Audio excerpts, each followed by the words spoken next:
دوستای عزیز، خدا کنه خوب باشید. درس امروز ما هست 20 جمله پرکاربرد فرانسوی. pourquoi یعنی چرا. اولین جمله pourquoi tu apprends le français. pourquoi tu apprends le français. چرا زبان فرانسوی یاد میگیری؟ pourquoi êtes-vous ici aujourd'hui. pourquoi êtes-vous ici aujourd'hui. چرا امروز اینجا هستید؟ pourquoi tu es en retard. pourquoi tu es en retard. چرا دیر آمدی یا چرا دیر کردی؟ pourquoi tu travailles ici. pourquoi tu travailles ici. چرا اینجا کار میکنی؟ pourquoi elle est absente. pourquoi elle est absente. چرا او غایب است یا چرا او غیر حاضر است؟ pourquoi vous cherchez un travail. pourquoi vous cherchez un travail. چرا دنبال کار میگردی؟ pourquoi tu es fatigué. pourquoi tu es fatigué. چرا خسته هستی؟ pourquoi elles sont parties. pourquoi elles sont parties. آنها چرا رفتند یا چرا آنها رفتند؟ pourquoi vous avez choisi la France.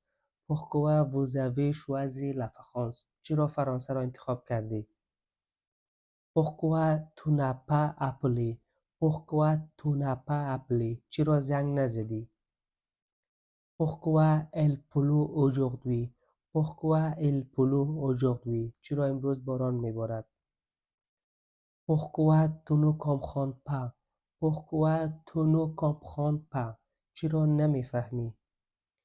pourquoi vous êtes inquiet.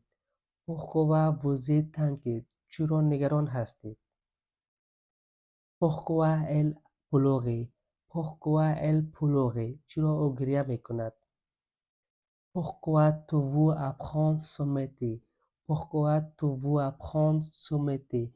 چرا میخواهی این حرفه را یاد بگیری؟ pourquoi elle ne travaille pas aujourd'hui. pourquoi elle ne travaille pas aujourd'hui. چرا امروز کار نمیکنند؟ pourquoi tu restes ici. pourquoi tu restes ici. چرا اینجا میمونی؟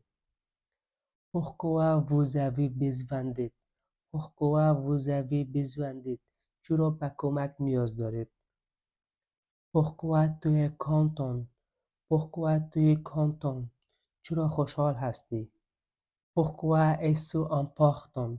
pourquoi est-ce important. چرا این مهم است؟ اگر این کلیپ برایتان مفید بود، لایک، سابسکرایب و فالو یادتان نرود.